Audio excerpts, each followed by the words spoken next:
Hürmetli obunachilar, bugün 31 mart 2025 yıl sizlere Cobalt mexanik maşinimizni YouTube'damiz qisqanmay obzor etib beramiz. Hammalarni yanglaylar.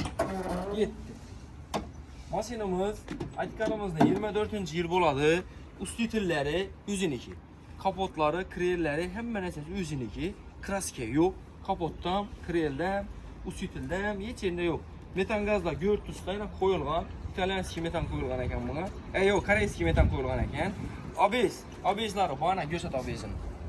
Akkumulyator taze akkumulyator, o'zining radnoy akkumulyatori, klapırları düzülmeyen ekan. Klapırlar düzülmeyen. Hamma cho'tgina, germetiklar ham hammasi zo'r. Ketdi, keyin o. Bunda kraska yo'q. Bu fer o'ziniki. Bu kreldan kraska yo'q. Eshiklaridan ham yo'q. Balonlarni gösterib, balon qoldi. Balonlarni ko'ringlar, ana qaranglar. Yumshoq balon. Trazano degan. Bu balonni 600 dan 650 ming so'm turadi. Diskani o'zi 300 dollar turadi. Xullas 5,5-6 million so'm. O'zi diska balonni o'zini shunday rasxod etilgan. Salon qismini ko'ramiz. Rullarni, cruise control, climate control, bilinmadi bir narsalari bor ish qilib 15,000 kilometr yuribdi. Mexanik korobka. Konditsioner bor. Ishlat turibdi, cho'tki. Keyin chuqurlari bor, qo'liklari bor. Yana nima? Ben tarafında kraskasi yo'q. Kraskalarni o'pish aytaveraman, yashirin narsamiz yo'q. Shen ozgina kraskasi bor ekan. Keyin arkalardan bir ko'rsak, arka kapotda umuman kraska yo'q, o'ziniki. Elde arka aytganimning butun hammasi zo'r. Ne radnoy hammasi ochilmagan. Metan qo'yib turibdi. Ko'rsangizlar bo'ladi. Keyin ben tarafında eshiklarida kraskalari bor ekan. Endi meni o'zim ko'rib bilganim, eshikda kraskasi bor. Ishqirgan kraskasi bor.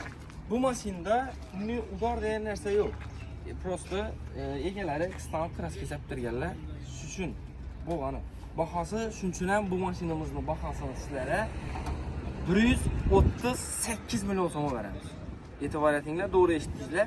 138 million so'm. Ha, Jumanazar, bo'lam 138 a? Jumanazardan so'ragan bo'ladi. 138 to'g'ri keladi, ha? Mashina yoqdimi sana? Zo'rmi ekan? Cho'tka, mexanik. 165 dan sotgan sanaqa bilan. Bo'ldi. 165 million so'mdan bu mashinani 170 million so'mdan ham sotganmiz. Shot grafikasini bunga nomer alasizlar, birinchi nomer, metan qo'yasizlar, balon qo'yasizlar, chexol qo'yasizlar. 15 million yana rasxod etasizlar. 180-185 million boradi. Hamma mashinaning puli bor, kraskasi bor mashinadan puli bo'ladi, radnoy mashinadan puli bo'ladi. Shuning uchun bu mashinani biz sizlarga 138 million so'm deb aytdik. Agar naqd pul bilan kelsangizlar, 138 million so'mdan ham kelishib beramiz mashinamizni. Bu mashinani avtokrediti olaman degan obunachilarimiz uchun avtokreditda 5 million so'm bilan qo'yib beramiz. 8 million so'm notariskalarga ketadi. 13 million so'm bilan hamma ishlaringiz 1000 dollar bilan deganda, 1000 dollar bilan odlaringizga o'tirib, boshqa umuman rasxod etmişdi. Alasizlar, bemalol hazzat haydisizlar. Aylık to'lov 4 million 700, 4 million 800 atrofida chiqadi. 5 yil muddatda bemalol to'layverasizlar. Lekin mashina o'zini haydab ko'rdim. Mashina sostaniyasi to'g'risi dum zo'r. Bemalol xarid qilinglar. Xayr ko'rasizlar, hazzat haydisizlar. Hamma nodesam, puldan loyiq narsa dum zo'r. Bahosida lekin dum interesli zo'r baho.